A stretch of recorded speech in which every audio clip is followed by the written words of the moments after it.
আপনি স্কুল বা কলেজ পাশ করেছেন এবং এরপরে আর ফ্যামিলি থেকে আপনাকে আর কোনো ধরনের ইকোনমিক সাপোর্ট দিচ্ছে না বা ফাইনান্সিয়াল সাপোর্ট দিচ্ছে না, বা আপনার পরিবারের কেউই আর বলছে না যে আপনার আর পড়াশোনা করা উচিত। সো এই মুহূর্তে আপনার আসলে কি করা উচিত? এটা নিয়ে আপনি হয়তোবা অনেক দ্বিধাদ্বন্দ্বের মধ্যে পড়ে গেছেন, এবং এটা নিয়ে আপনি অনেক মনক্ষুণ্ণ এবং অন্ধকারের মধ্যে একরকম বলা যায় যে পড়ে গেছেন, যে আমার তাহলে কি আর সামনের দিকে আমি আর আগাতে পারবো না, বা আমি সোসাইটি থেকে আমার আর কোনো ধরনের এস্টাবলিশমেন্ট থাকবে না। যদি এরকম ভাবেন তাহলে আপনাকে আর একবার একটু আমি ভাবতে বলবো। কারণ আপনি যতটুকু পর্যন্ত পড়াশোনা করেছেন, এর বাইরের একাডেমিক পড়াশোনার বাইরেও কিন্তু আরও নানান ওয়ে আছে আপনার নলেজটাকে গেইন করার জন্যে। এখন জাস্ট শুধু আপনার নিজের ইচ্ছা শক্তিটা থাকা লাগবে।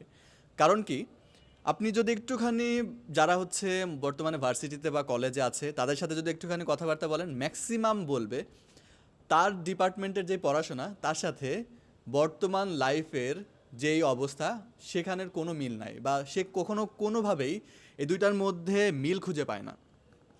তাহলে কি হচ্ছে, এই যে 4 বছর বলেন বা 5 বছর, সে কিন্তু কাইন্ড অফ ম্যাক্সিমাম টাইমে ওয়েস্ট করে ফেলতেছে। কিছু কিছু জায়গায় হয়তো বা এখানে ইমপ্রুভমেন্ট করার সুযোগ থাকে, কিন্তু ম্যাক্সিমামে কিন্তু তার সাথে কোনো ধরনেরই মিল থাকে না। সো আপনি যদি নিজেকে মনে করেন যে আমি একজন প্রতিষ্ঠিত ব্যক্তি হব, প্রতিষ্ঠিত মন থেকে প্রতিষ্ঠিত হব, সমাজে আমার একটা ইম্প্যাক্ট থাকবে, আপনি কিন্তু নিজে থেকে লার্ন করতে পারেন। এবং নিজে থেকে লার্ন করার কিন্তু অনেক ধরনের ওয়ে আছে, অনেক ধরনের আপনি বর্তমান সময়ে অনেক বই পাবেন, সেলফ হেল্প বই পাবেন, বা আপনি যে কোনো রকমের সোর্স আছে অনলাইনে, কিন্তু এখন বর্তমানে অনেক সোর্স আছে, সেগুলো আপনি যদি একটুখানি সার্চ করেন আপনি নিজেই বুঝতে পারবেন। অনেক ধরনের ওয়েবসাইট আছে, সেখানে অনেক নলেজ সম্বন্ধে এত ডিপলি সেখানে পড়ায় যে আপনি ওই নলেজটা যদি কোনো ধরনের, মনে করেন 4 বছরের আপনি অনার্স করছেন বা বিবিএ করছেন, সেখানেও পাবেন না, এরকম নলেজ সেখানে আছে। সো আপনি কখনো এইটা নিজের মধ্যে আপনি এই জিনিসটা আনবেন না যে আমার কলেজের পরে আমার ফ্যামিলি থেকে সাপোর্ট নাই, সেজন্য আমি আর পড়াশোনা করতে পারছি না, বা তার মানে হচ্ছে আমার যেই ব্রেনটা আছে সেটা ওয়েস্ট হয়ে যাবে, এটাকে আমি আর প্রপারলি সোসাইটির জন্য কোনো রকমের কাজে লাগাইতে পারবো না। Not like that. Intellectual knowledge আপনি কিন্তু যে কোনো ওয়েতেই আপনি গেইন করতে পারবেন। জাস্ট শুধু আপনার নিজের মধ্যে সেই আকাঙ্ক্ষাটা থাকা লাগবে যে না, আমাকে ইন্টেলেকচুয়ালি আমাকে বড় হতে হবে, আমি পৃথিবীটাকে একটু সবার মতো না দেখে একটু আমি ভিন্নভাবে দেখব।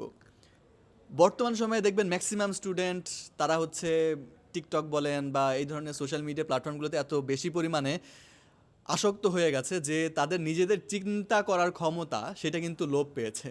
যার কারণে লোকে যা বলে সেটাই বিশ্বাস করে ফেলে ইনস্ট্যান্টলি। একবার একটু ভাবেও না যে এই জিনিসটা এরকম হলো কেন, আসলেই কি এটা সম্ভব, এটা কি আমাকে কেউ এমনভাবে বিভ্রান্ত করার চেষ্টা করছে, এটা কিন্তু বোঝে না। এবং এই সুযোগটা কিন্তু যারা হচ্ছে বিভ্রান্ত করার ট্রাই করে তারা কাজে লাগায়।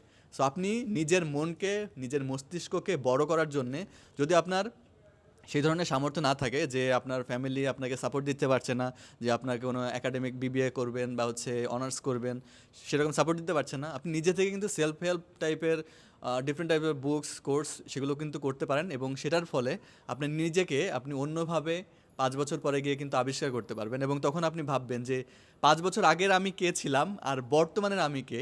জাস্ট নিজের চিন্তা করার ক্ষমতাটাকে বাড়ান, নিজের একটু ভাবেন যে আমি নিজেকে, নিজের মন মানসিকতাকে একটু বড় করব, পৃথিবীটাকে আমি একটু অন্যভাবে দেখব। তাহলেই দেখবেন আপনি নিজে থেকেই অনেক বড় একটা অবস্থানে নিজে চলে যেতে পারবেন।